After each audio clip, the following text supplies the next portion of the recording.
अस्सलाम वालेकुम नाज़रीन, मैं हूं आपका मेज़बान अयान सरवर और आप देख रहे हैं तुम पाकिस्तान। नाज़रीन, आज मैं एक ऐसी दुख भरी स्टोरी आपके सामने लेके आया हूं जिसको सुन के, जिसको देख के आपकी आंखें एक बार ज़रूर अश्कबार हो जाएंगी। नाज़रीन, ये मेरे साथ बहन मौजूद है और उस बहन के साथ बच्चे मौजूद हैं जो डिब्बे बनाने का काम करती है। और डिब्बे बनाने की मजबूरी क्या मजबूरी है जिस वजह से ये डिब्बे बना के अपने घर का निज़ाम चला रही हैं। हम खामद की 2 साल पहले डेथ होती है और डेथ होने के बाद ये डिब्बों का काम करती है, किराए पे घर है। किस तरह गुजारा कर रही हैं, क्या मजबूरी है कि ज़रूरी ये डिब्बे ही बनाने पड़े, बाहर जाके भी तो काम हो सकते थे। अस्सलाम वालेकुम बहन। वालेकुम अस्सलाम। अच्छा बहन, मुझे ये बताएं कि आपके खामद की डेथ कैसे हुई थी? उनकी रोड एक्सीडेंट में डेथ हुई थी 2 साल पहले? जी, 2 साल पहले। उसके बाद से मैं फिर लोगों के घरों में काम मैंने शुरू कर दिया है, लेकिन वहाँ से भी इतनी मजदूरी नहीं होती थी। महीने बाद एक घर से 3,000 या 2,000 2500 इस तरह से मिलता था, तो घर का किराया देना भी मुश्किल था, बिल भी नहीं पूरे होते थे। तो फिर हमने ये घर में डिब्बों की मजदूरी शुरू कर दी है। तो अब इसी तरह से गुजर बसर हो रही है हमारी। ये है कि घर का किराया चला जाता है। अच्छा, तो आप कितना किराया देती हैं इस घर का? मैं इस घर का 7,000 रुपये। 7,000 रुपये सिर्फ किराया देती हैं या साथ बिल का, बिजली का भी, पानी का भी, गैस का भी? नहीं, सिर्फ किराया। बिजली, पानी और गैस का बिल जो है वो अलग है। वो अलग है जी। तो आप ये कब से ये डिब्बे का काम कर रही हैं? मुझे तकरीबन 6 महीने हो गए डिब्बों का काम करते हुए। हाँ जी। तो कितने बच्चे हैं आपके? मेरी 3 बेटियाँ हैं, तो मैं इन्हें घर में अकेले छोड़ के नहीं जा सकती हूँ। मैं इसीलिए घर में डिब्बों का काम करती हूँ। तो कितना डिब्बा बनाती हैं दिल्ली का के और कितने पैसे मिलते हैं?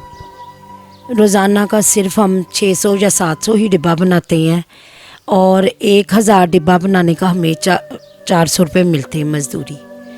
1,000 डिब्बा बनाने का 400 रुपये आपको मिलता है और डेली का आप 600-700 डिब्बा बनाती हैं? जी हाँ जी। तो कितनी इनकम हो जाती है 600 डिब्बे की?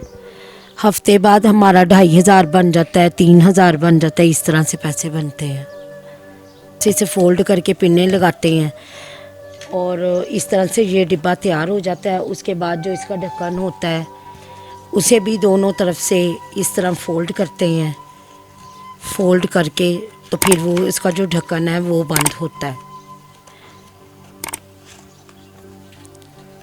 उसके बाद हम लोग जब ये सारे डिब्बे मुकम्मल हो जाते हैं, इनके ढक्कन मुकम्मल हो जाते हैं, तो फिर हम इन्हें इस तरीके से बंद करते हैं और फिर इनकी ढेरियाँ 24 डिब्बों की ढेरी बना के उसे बांधते हैं। जी। अच्छा, अभी ये डिब्बा मुकम्मल हो गया, कंप्लीट हो गया। जी तो इस तरह के डिब्बा आपने 1,000 डिब्बा बनाना होता है? जी, इस तरह के हमने मुकम्मल 1,000 डिब्बा बनाना होता है, जिसका हमें 400 रुपये मजदूरी मिलती है। 1,000 ढक्कन और 1,000 डिब्बा। अच्छा नाज़रीन, ये देखें कि ये ढक्कन है, इसका ये ढक्कन है और 1,000 ही ढक्कन बनाना होता है अलग से और 1,000 ही डब्बा बनाना होता है अलग से। ये दोनों मिला के अगर 1,000 बनाया तो फिर जाके 400 रुपया मजदूरी मिलनी है इनको। तो एक दिन में 1,000 बन जाता है? हाँ जी, अगर रात तक हम बनाते रहे तो फिर 1,000 बना लेते हैं। हाँ जी। तो साथ आपकी बेटियां भी बनाती हैं? हाँ जी, मेरी बच्चियाँ भी साथ ही बनाती हैं मेरे। अच्छा बेटा, मुझे ये बताएं, आप अपनी मम्मा के साथ जब डिब्बे बनाती हैं तो ज़हन में कभी ख्याल नहीं आया कि मैं पढ़ना चाहती हूँ या मैं डिब्बे क्यों बना रही हूँ?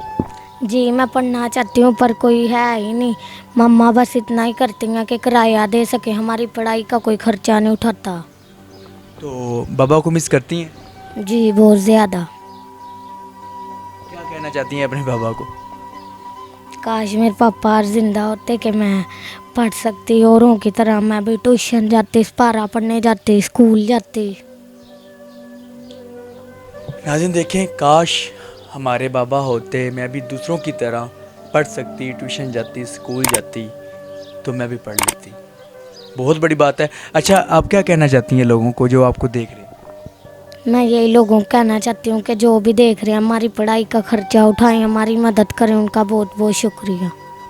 अच्छा बहन, मुझे ये बताएं कि आप ये काम किस टाइम से ये कर रही हैं, कब से ये डिब्बे बनाने का काम कर रही हैं? 6 महीने हो गए तकरीबन हमें ये काम करते हुए। तो हम मजदूरी पे डिब्बे बनाते हैं और मजदूरी भी फिर बहुत रुक रुक के मिलती है, ठहर ठहर के मिलती है। आधे पैसे वो रख लेते हैं, आधे पैसे बाद में हमें देते हैं। उसकी वजह से काफ़ी हमें मसला होता है। और एक टाइम हम खाना खाते हैं, एक का नहीं खाते हैं। इस तरह से एडजस्ट करके अपनी ज़िंदगी हम गुजार रहे हैं। तो आप किसी फैक्ट्री में भी जा सकती हैं या कोई और भी काम कर सकती हैं, कोई स्टॉल वगैरह लगा के काम कर सकती हैं, आप ज़रूरी डिब्बे क्यों बनाती हैं? देखिए, मैं अपनी बच्ची है मेरी, और मैं अपनी बच्चियों को अकेले छोड़ के नहीं जा सकती। उनकी देखभाल करने वाला मेरे बाद कोई भी नहीं है। तो मैं यही चाहती हूँ कि चलो मैं इनके सर पे रहूँ, मेरी नज़र के सामने रहे, तो मैं इधर घर में बैठ के इज़्ज़त आबरू के साथ मजदूरी करती रहूँ। कितनी बच्ची हैं आपकी? मेरी 3 बेटियाँ हैं।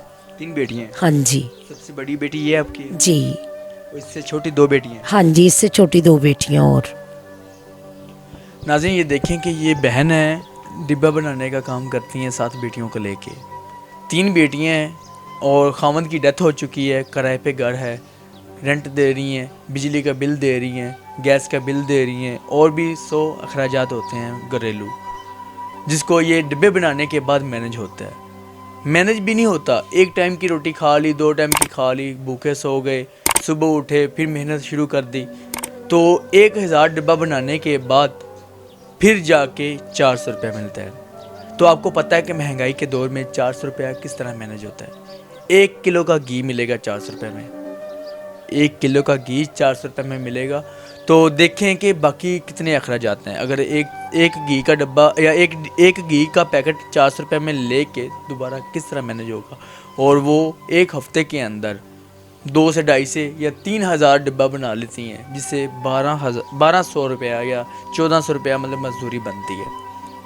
तो आप खुद अंदाज़ा कर लें।